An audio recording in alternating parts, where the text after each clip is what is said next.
출애굽기 23장 16절의 말씀을 봉독해 드립니다. 맥추절을 지키라. 이는 내가 수고하여 밭에 뿌린 것의 첫 열매를 거둠이니라. 수장절을 지키라. 이는 내가 수고하여 이룬 것을 연말의 밭에서부터 거두어 저장함이니라. 아멘. 이 시간 이화여대 교수로 재직하고 계시고 또 우리 교회 협동 목사님이신 이윤경 목사님 나오셔서 맥추절을 지키라 라는 제목으로 하나님 말씀 선포하시겠습니다. 반갑습니다, 여러분. 오늘은 교회력에 따르면 맥추 감사주일입니다. 오늘 맥추 감사주일을 맞아서 먼저 맥추 감사절이 무엇을 하는 날인지를 살펴보고 또 다음으로 우리 인생에서 그리스도인으로서 감사하며 살아간다는 것이 무엇인지 생각을 해보고자 합니다. 오늘은 맥추 감사주일이라고 부릅니다. 그런데 이 맥추 감사주일이라는 것은 교회력에 따른 절기로 한국교회는 오늘 이 7월 첫 주일을 맥추 감사주일로 지키고 있습니다. 근데 먼저 여러분 그 예배력 또는 교회력이라고 불리는 것이 무엇인지 알고 계시는지요? 우리는 세상에 살면서 달력에 맞추어서 1월부터 12월까지 하루하루 또 한 달 한 달 살아갑니다. 그런데 우리 기독교인들은 세상의 달력에 맞추어 살면서 동시에 교회력 또는 예배력이라고 불리는 교회의 달력에 맞추어서 살아갑니다. 그래서 교회력은 기본적으로 예수님의 탄생 그리고 죽음, 부활에 맞추어서 우리 기독교인들의 삶의 시계를 설정하고 있습니다. 그래서 쉽게 설명을 하자면은 이제 예수님의 오심을 기다리는 대림절, 이제 곧 다가옵니다. 그리고 예수님이 이 땅에 오신 것을 우리가 기념하는 성탄절을 지내게 되고, 그래서 예수님이 이 땅에 오셔서 공생애의 삶을 보내십니다. 그래서 이 삶을 우리가 기념하는 것을 주연절이라고 부릅니다. 근데 이 예수님의 공생애는 고난과 순환과 죽음으로 끝을 맺습니다. 그리고 부활하십니다. 그래서 우리가 이것을 기념하는 것을 사순절과 그 부활절로 지킵니다. 그 이후에 지금 우리가 지내고 있는 것이 바로 성령 강림절입니다. 이처럼 우리 기독교인들은 세상의 달력에 맞추어서 우리의 인생을 살지만 동시에 예수님이 이 땅에 오셔서 보내셨던 삶, 죽음, 부활 그리고 다시 오심을 기다리며 교회의 달력에 맞추어서 우리의 인생을 살아갑니다. 그래서 우리 기독교인들은 우리 인생의 시계바늘을 한편으로는 세상에 맞추어서 또 동시에 다른 한편으로는 예수님에 맞추어서 살아가야 하는 것입니다.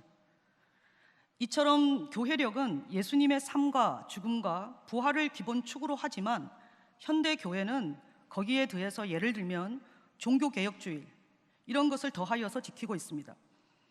근데 이 교회력을 우리나라 한국 교회로 좁혀서 보면은 우리나라에 또 특이한 것이 있습니다. 이게 이제 5월에 지키는 어린이 주일, 어버이 주일.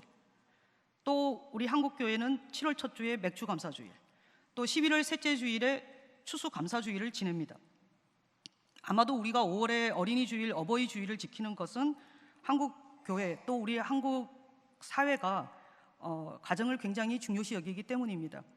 그리고 11월 셋째 주일을 추수 감사주일로 지내게 되는 것은 우리 한국 교회가 미국 선교사들에게 기독교를 전파받았기 때문에 미국 교회의 영향을 받아서 우리도 추수 감사절을 11월 셋째 주에 지키게 됩니다. 근데 세계 어느 나라도 지키지 않는 7월 첫 주 오늘 맥추 감사주일은 어디에서 왔을까요? 그래서 이것의 답을 찾기 위해서 먼저 구약에 나오는 절기 이야기부터 좀 해보려고 합니다. 여러분 구약 성경 레위기를 보면 23장에 고대 이스라엘 사람들이 가장 중요하게 지켰던 7가지의 절기가 나옵니다. 이 7대 절기는 우리나라의 설날처럼 이들에게 매우 중요한 절기로서 율법으로 이 7대 절기를 7가지 절기를 지키라고 명령하고 있습니다. 이 7대 절기는 기본적으로 그 이스라엘의 삶의 한 축인 농사력과 또 다른 축인 역사적 사건을 기념하는 절기입니다. 구약의 7대 절기는 역사적으로는 이스라엘 백성이 하나님의 구원의 사건을 가장 극적으로 경험한 출애굽 사건과 관련이 있고 다른 한편으로는 그 농사와 관련이 있습니다.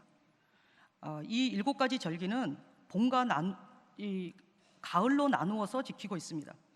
그래서 먼저 가을 절기부터 얘기를 해보려고 합니다.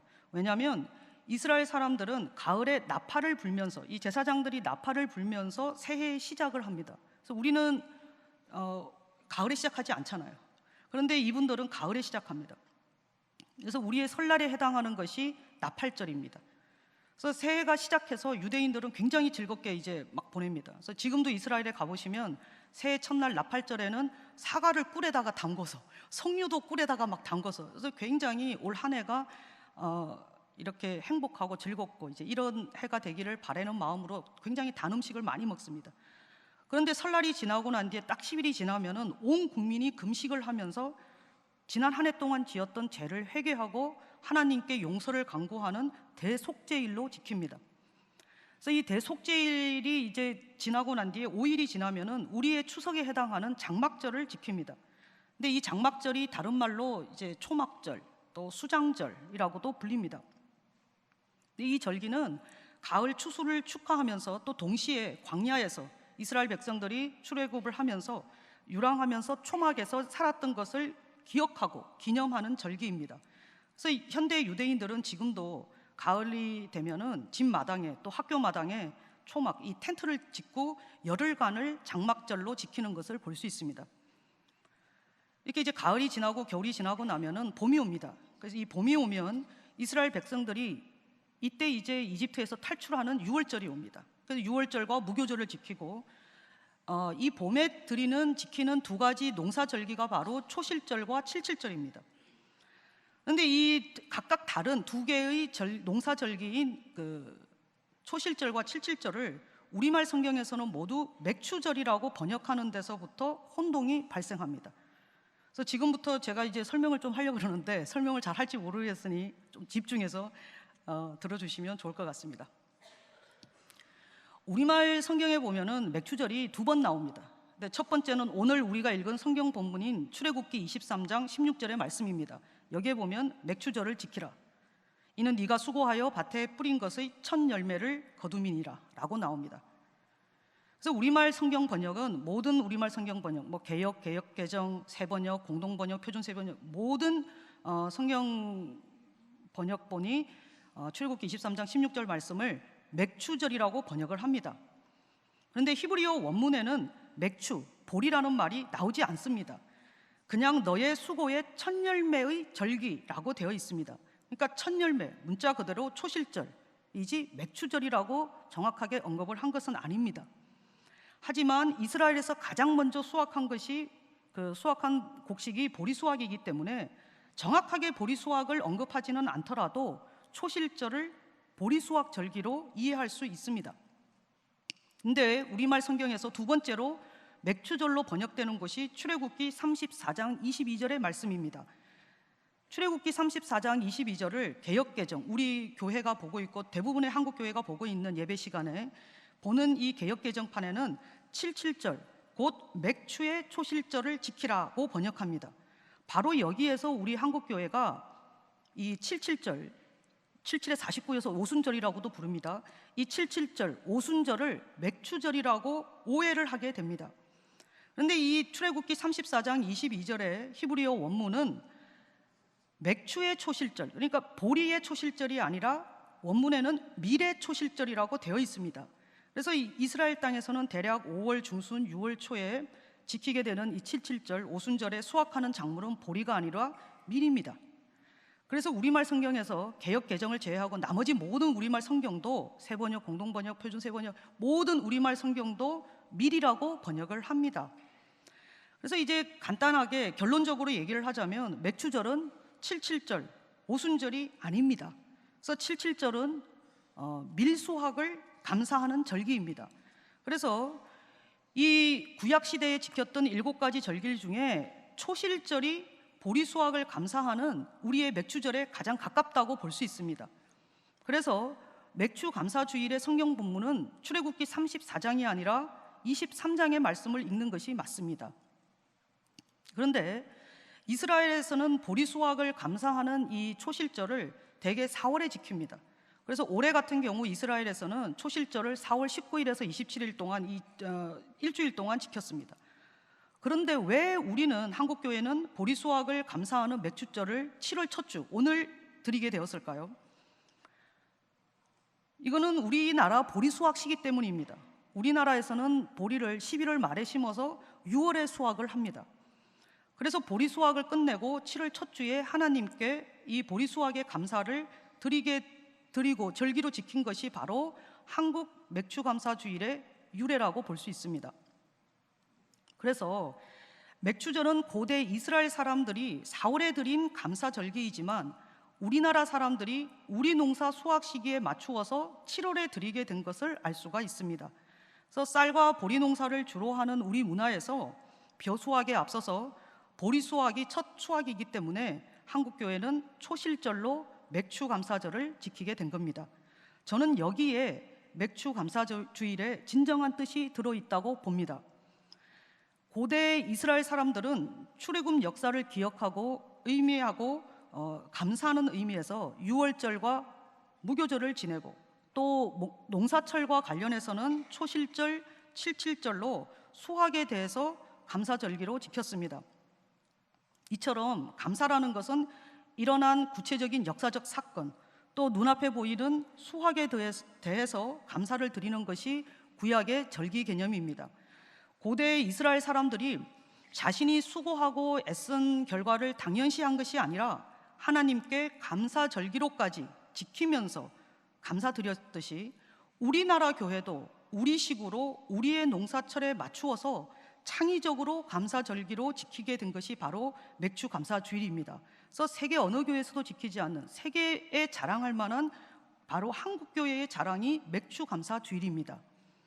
그래서 옛날 우리는 그 이스라엘 사람들처럼 손에 주어지고 또 눈앞에 보이는 것에 감사하라는 이야기를 듣고 또 실제 감사하며 살아가고 있습니다. 그래서 하루하루 밥을 먹고 살고 하루의 일을 마치고 고된 몸을 이끌고 돌아가실 집이 있다는 것에 감사합니다. 그래서 이런 사실을 보면 행복하다라는 것하고 감사하다라는 것은 다르다는 것을 알게 됩니다. 우리가 행복해서 감사한 것이 아니라 하루하루를 오늘도 무사히 살아가기에 감사하는 것입니다. 그런데 이런 감사는 사실은 기독교인만 하는 것이 아닙니다. 기독교인이 아닌 사람들도 먹을 것에 감사할 줄 알고 입을 것에 감사할 줄 압니다. 상식적인 사람이라면 누구나 주어진 것에 감사할 줄 압니다. 그래서 불교인들을 보면 단순히 먹을 것, 입을 것에 감사하는 것을 넘어서서 불교의 모든 종파는 부처님의 은덕, 또 부모님의 은혜에 감사라고 부모 은중경이라는 것을 굉장히 중요한 교리로 지킵니다. 그래서 불자인들은 보면은 감사 수행이라는 것을 합니다. 그래서 감사를 하는 법을 수행으로 삼아서 훈련하기도 합니다. 그래서 스님들의 말씀하시는 것을 들어보면 행복은 얼마나 많이 성취했나로 얻어지는 것이 아니고 또 얼마나 많이 만족하고 사는가로 얻어지는 것이다. 그래서 비교를 멈추고 삶의 감사함과 만족을 알면 그 마음 상태가 극락이다라고 가르칩니다. 그래서 불자들은 극락에 이르는 길이 바로 감사와 만족이라고 가르칩니다. 그렇다면 우리 그리스도인들은 어떤 점에서 불자와 다릅니까? 우리 그리스도인들은 무엇을 감사하고 왜 감사하고 어떻게 감사하기에 불자와는 다르고 또 믿지 아니하는 다른 사람들과 다르게 또 다르고 달라야만 할까? 우리가 한번 생각을 해보게 됩니다. 제가 오늘 이 설교를 준비하면서 감사 그러면 가장 우리 교인들과 나누고 싶은 이야기가 뭘까 생각을 해보면 제가 구약이 전공이기 때문에 구약에는 감사 그러면은 시편에 감사 시편이 있습니다. 이 감사 시편은 말 그대로 감사를 노래로 드리는 시입니다. 그래서 대표적인 감사 시편인 시편 30편의 일부를 한번 읽어보겠습니다. 여호와여 내가 주를 높일 것은 주께서 나를 끌어내사 내 원수로 하여금 나로 말미암아 기뻐하지 못하게 하심이니이다. 여호와 내 하나님이여 내가 주께 부르짖음에 나를 고치셨나이다. 여호와여 주께서 내 영혼을 스올에서 끌어내어 나를 살리사 무덤으로 내려가지 아니하게 하셨나이다. 주의 성도들아 여호와를 찬양하며 그의 거룩함을 기억하며 감사하라. 그의 노염은 잠깐이요 그의 은총은 평생이로다. 저녁에는 울음이 깃들일지라도 아침에는 기쁨이 오리로다. 아멘. 여러분, 이 시편의 시인은 어떤 상황이었냐면은 죽기 직전까지 가는 심각한 병에 걸린 상황이었습니다. 그런데 이렇게 심각한 병에 걸렸는데 주변의 사람들로부터 위로를 받기는커녕 오히려 병에 잘 걸렸다 라는 비웃음을 당하는 지경에 처했다는 것을 우리가 이 시편을 읽어보면 알 수 있습니다. 그래서 이 시편을 쓴 시인이 주님께 부르짖고 드디어 병고침을 받게 되었습니다. 그래서 이 시편 30편은 이 시인이 병고침을 받고 상황이 반전된 것에 드리는 이 감사의 노래요 기도입니다. 그래서 또 다른 감사 시편인 시편 32편도 보시면 내가 입을 열지 아니할 때에 종일 신음함으로 내 뼈가 새하였도다. 주의 손이 주야로 나를 누르시오니 내 진액이 빠져서 여름 가뭄에 마름같이 되었나이다 라고 탄식을 합니다. 이 시편 30편의 시인 역시 심각한 병에 걸렸지만 질병에서 나음을 받고 이후에 감사 노래를 부르게 됩니다. 그래서 이처럼 감사 시편은 인생의 탄식 상황을 전제로 하고 있습니다. 질병에 걸렸든지 믿었던 친구가 자신을 비방하든지 아니면 국가적인 차원에서 나라가 흉년이나 전쟁의 위기 상황에 부닥치는 등 누구라도 탄식할 수밖에 없는 상황을 전제로 합니다. 인간이라면 누구나 살다 보면 하나님 앞에서 탄식할 수밖에 없는 상황을 경험하게 됩니다. 그래서 시편에서 여러분 가장 많은 숫자를 차지하는 것은 바로 탄식 시편입니다. 그래서 탄식의 상황을 노래하는 탄식 시편이 없다면 감사 시편도 없다는 것입니다.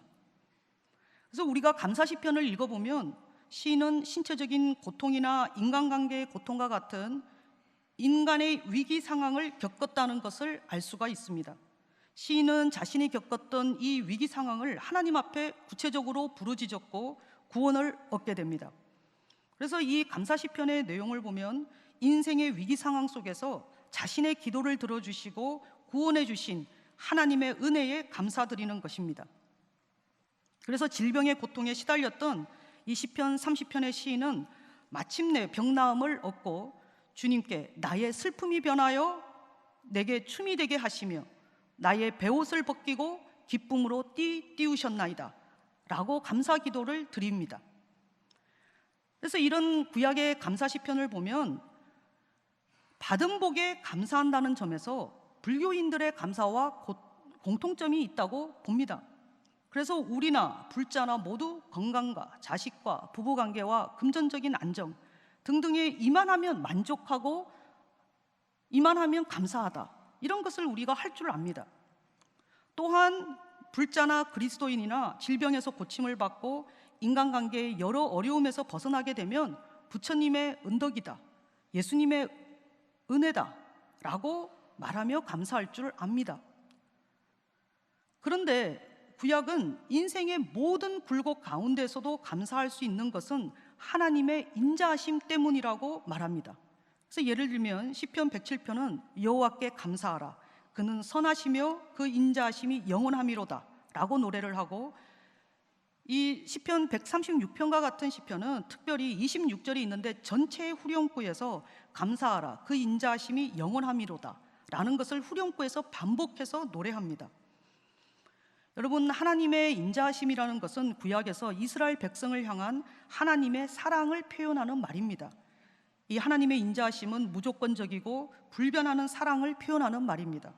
그래서 어떤 경우에라도 변하지 않고 끝까지 우리와 함께 하시는 신실한 사랑을 의미합니다. 그런데 우리가 늘 인생의 위기 상황에서 벗어나는 것은 아닙니다. 때로는 계속되는 위기 속에서 고군분투하며, 그래서 감사하고 싶어도 때로는 감사할 수 없을 때가 있습니다. 왜 하나님은 나에게 이런 시련을 주실까? 계속 한탄하게 되는 상황을 맞을 때가 있습니다. 왜 하나님은 무조건적으로 변하지 않고 우리를 사랑하신다고 했는데도 우리는 때로는 감사할 수 없는 상황, 한숨밖에 나오지 않는 상황에 부닥치게 될까요? 제 개인적인 얘기를 좀 해보겠습니다. 제가 미국에서 신학교를 다녔는데 제가 신학교를 갈 때 그리고 다니면서 제 꿈이 큰 교회 담임 목사 되는 거였습니다. 그래서 제가 미국에서도 알아주는 신학교를 다니고 유명한 교수님들 수업도 듣고 방학 때는 세계적으로 유명한 목사님들 설교를 동영상으로 듣고 또 그분들 설교를 베껴 써보기도 하면서 설교의 장점이 뭘까, 특징이 뭘까 이런 거를 막 파악하고 애써서 노력을 해보았습니다. 또 제가 모태 기장교회 교인입니다. 그런데 순복음교회 전도사로 제가 사역을 했습니다. 왜냐하면 제가 어릴 때 저 모교회가 서울 강남에 있는 동부교회입니다.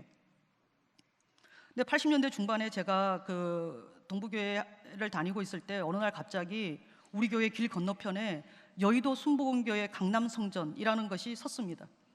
그래서 주일날 한번 그 교회를 가봤는데 가보니까 담임 목사님이 설교를 하시는 게 아니라 조윤기 목사님 설교를 텔레비전으로 시청을 하고 있었습니다. 그런데 오래된 피난민 교회인 우리 교회 그 몇 곱절의 교인이 순식간에 모이는 것을 보고 놀라기도 하고 깊은 인상을 받았습니다. 근데 제가 신학교를 갔는데 그 근처에 그 한인 순복음 교회가 있는 겁니다. 그래서 제가 그 교회를 찾아가서 면접을 보고 전도사가 되어서 신학교 입학하는 날부터 졸업하는 날까지 3년 동안 사역을 했습니다. 그래서 금요 철야도 하고 새벽 기도도 하고 2달에 한 번씩 교사들 데리고 기도원도 가고 열심을 다했습니다.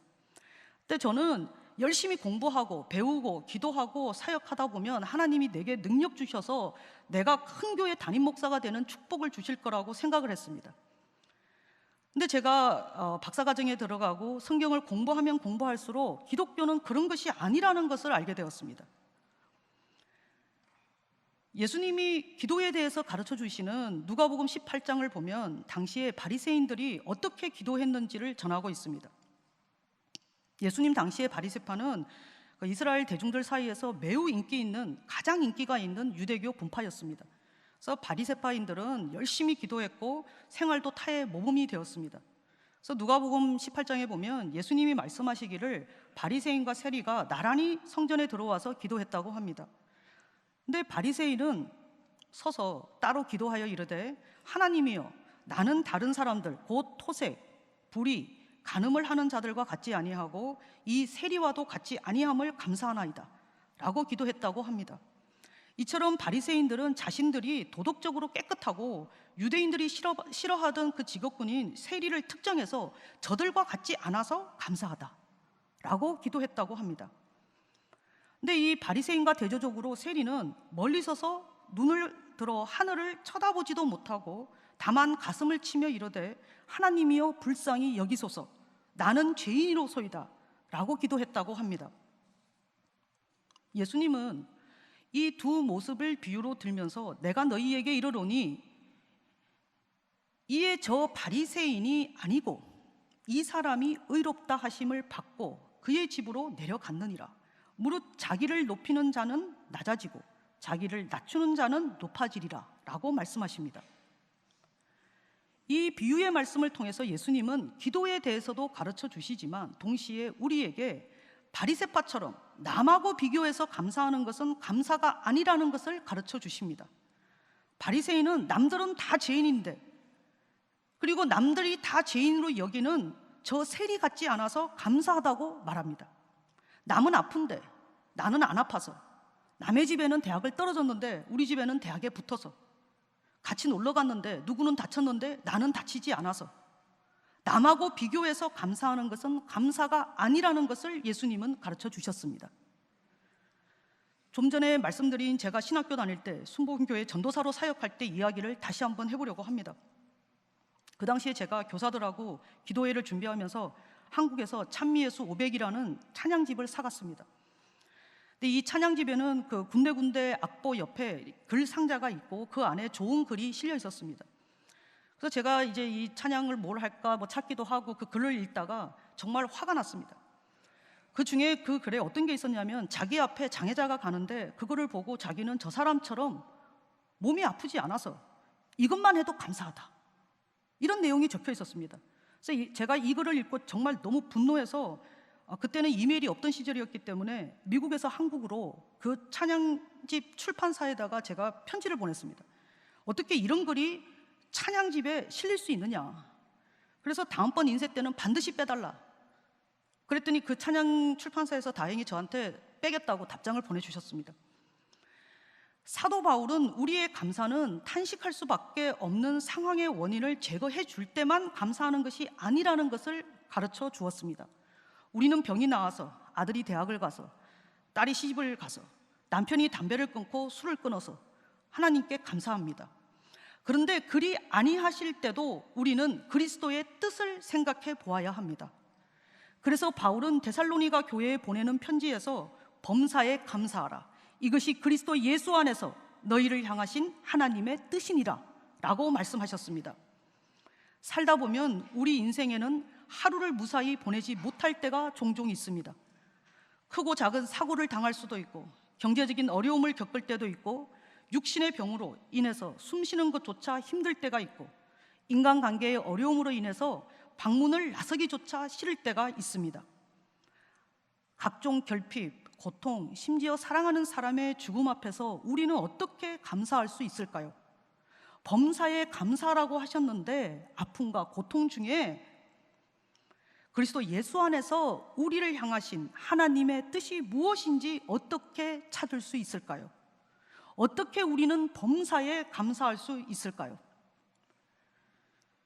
마틴 루터는 감사라는 것은 근본적인 기독교인의 태도라고 이야기했습니다. 그래서 예수님은 바리새파와 세리의 기도하는 모습을 보고 바리새인이 아니라 세리가 의롭다 하심을 받는다고 말씀하셨습니다. 여러분, 세리는 인격이 훌륭해서 의롭다 하심을 입은 것이 아닙니다. 세리는 하나님이여 불쌍히 여기소서 나는 죄인이로소이다 라고 고백하는 태도를 보여주었기에 의롭다 하심을 입었습니다. 우리는 예수를 알지 못하는 다른 사람과 달리 남하고 비교해서 감사한 것이 아니라 예수 그리스도의 보혈의 은혜로 죄사함을 받아 하나님 앞에 십자가 앞에 나와 나를 불쌍히 여기소서라고 할 수 있는 자격이 주어졌기에 감사한 것입니다. 사실 주일마다 예배 드리려고 아침에 일어나서 교회 오는 것보다는 일요일 오전 하루라도 좀 쉬고 좀 자고 하는 것이 더 효율적입니다. 없는 살림에 교회에 헌금하는 것보다 푼돈이라도 모아서 나를 위해, 가족을 위해서 쓰는 것이 더 효율적입니다. 성가대로, 교사로, 식당 봉사로, 주차 봉사로 시간을 보내는 것보다 그 시간에 토당 공원이라도 한 바퀴 더 도는 것이 효율적입니다. 그런데 예수 믿고 신학 공부를 하다 보니 예수 믿는 것은 우리가 알고 있는 효율성, 효용성의 원칙과 때로는 반대로 가는 것이라는 알고 싶지 않은, 깨닫고 싶지 않은 괴로운 깨달음을 얻게 됩니다. 오리를 걷자 하면은 심리를 같이 가지고, 속옷을 달라고 하면 겉옷도 내주고, 돈도 시간도 에너지도 손해봐야 되고, 그걸 넘어서서 예수의 십자가를 지고 남들이 바보 같다, 등신 같다 라는 소리를 해도 그 소리를 들으면서 감사하다고 고백할 수 있는 것은 우리가 잘 나갈 때도 아플 때도 괴로움을 당할 때도 고통 가운데 있어도 하나님이 우리와 함께 하시기 때문입니다. 그래서 우리 기독교의 감사는 믿지 아니하는 자들과 다른 것입니다.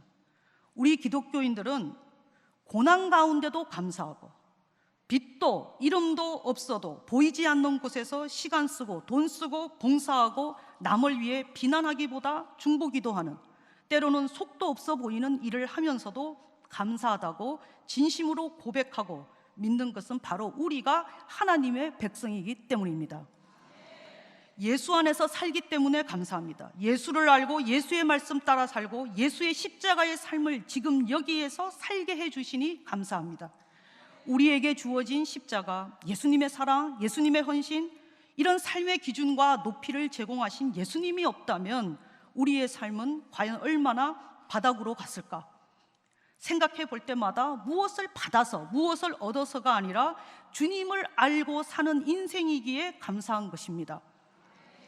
오늘 맥주 감사주의를 맞아서 먼 옛날 비도 잘 오지 않는 척박한 땅에서 보리추수 첫 열매를 주님께 바쳤던 이스라엘 백성을 생각합니다.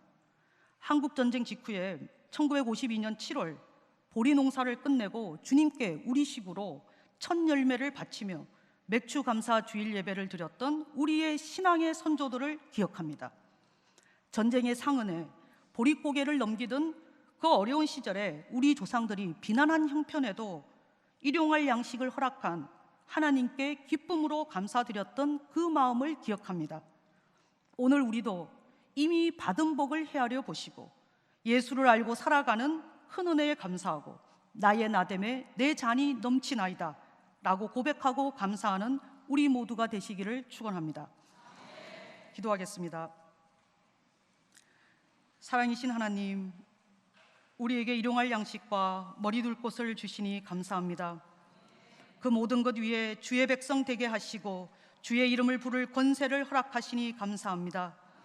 하나님 백성으로 살아가게 되어 기쁠 때도 아플 때도 감사하고 부족하고 힘들어도 감사하며 찬송하며 살아가게 하옵소서.